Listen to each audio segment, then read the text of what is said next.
περιλαμβάνει η θεραπεία με τον βελονισμό, τον αισθητικό βελονισμό?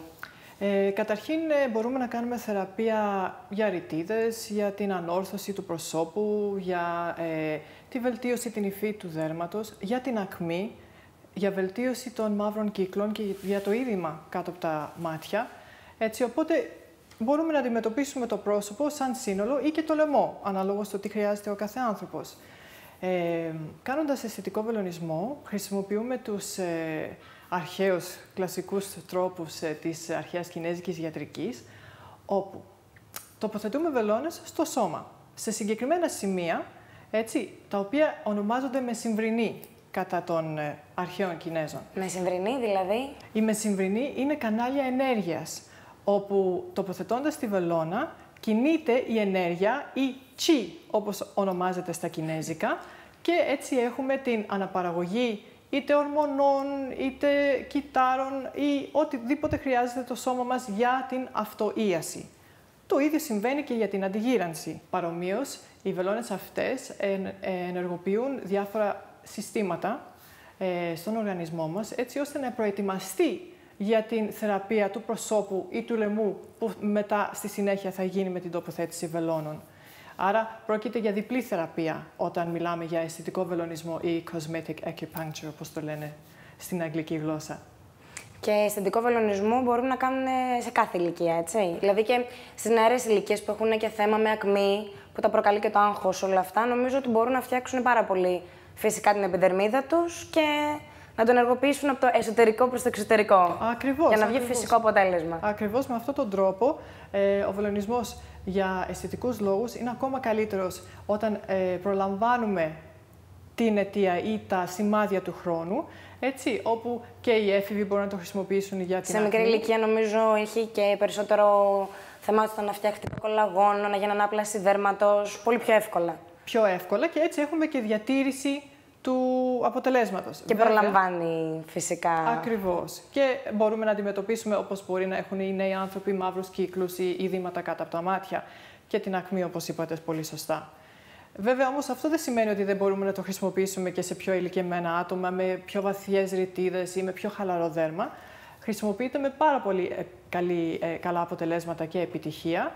Απλώς, ο χρόνος που θα δει ο κάθε άνθρωπος τα αποτελέσματα, βέβαια, διαφέρει αναλόγως με το πρόβλημα του κάθε δέρματος. Και πόσες συνεδρίες χρειάζονται για να επιτευχθεί το σωστό αποτέλεσμα? Επειδή ο βελονισμός, και ο κλασικός για θεραπευτικούς λόγους και ο αισθητικός βελονισμός, θα έχει αποτέλεσμα μετά από την επανάληψη, διότι ο οργανισμός μας θα είναι αυτός που θα παράγει όλες τις ουσίες που χρειάζονται. Άρα, σίγουρα 6 θεραπείες είναι το minimum που θα κάνουμε σε κάθε ασθενή και μπορεί να αυξηθούν και μέχρι και τις 12 θεραπείες. Αν πρόκειται για αισθητικό βελονισμό, μπορεί και παραπάνω, αναλόγως με τις ανάγκες του δέρματος.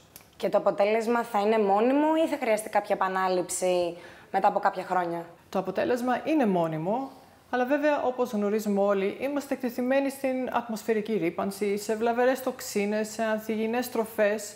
Όλα αυτά δημιουργούν τοξίνες, ελεύθερες ρίζες, οι οποίες απεκρίνονται και από το δέρμα.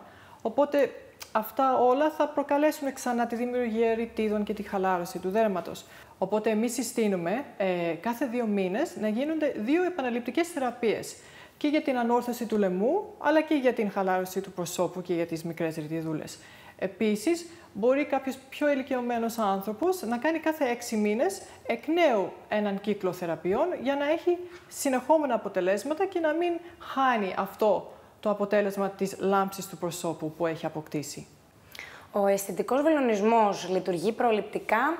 Οι άνθρωποι που έχουν ήδη πρόβλημα μπορούν αντί για lifting να κάνουν αισθητικό βελονισμό και να διορθώσουν όλες τις ατέλειες που μπορεί να έχουν? Ο αισθητικός βελονισμός είναι μια πολύ καλή θεραπεία και χρησιμοποιείται πολύ εναλλακτικά. Οπότε μπορεί να χρησιμοποιηθεί και ως πρόληψη στους νέους ανθρώπους, όπου θα έχουμε πάντα μια καλή σφριγγυλότητα δέρματος κάνοντας βελονισμό, έτσι, οπότε δεν θα έρθουν τα σημάδια του χρόνου στο πρόσωπο αυτό που κάνει βελονισμό, αλλά όμως έχουμε και άψογα αποτελέσματα και σε άτομα με πιο χαλαρό δέρμα, με βαθιές ρητίδες, διότι δρά ο ίδιος ο οργανισμός από μέσα, παράγοντας τις ίνες κολαγόνου και κάνοντας την ανάπλαση που πρέπει. Ωραία, οπότε για να συνοψίσουμε, αν θέλουμε να είμαστε φρέσκες, όμορφες, λαμπερές και υγιείς, να κάνουμε αισθητικό βελονισμό που είναι και πιο άμεσος και πιο φυσικός. Ακριβώς, Σωστά? ακριβώς. Και δεν έχουμε το πρόβλημα ή το ρίσκο της παραμόρφωσης. Αυτό που συμβαίνει με άλλες θεραπείες, όπως μιλήσαμε και προηγουμένως.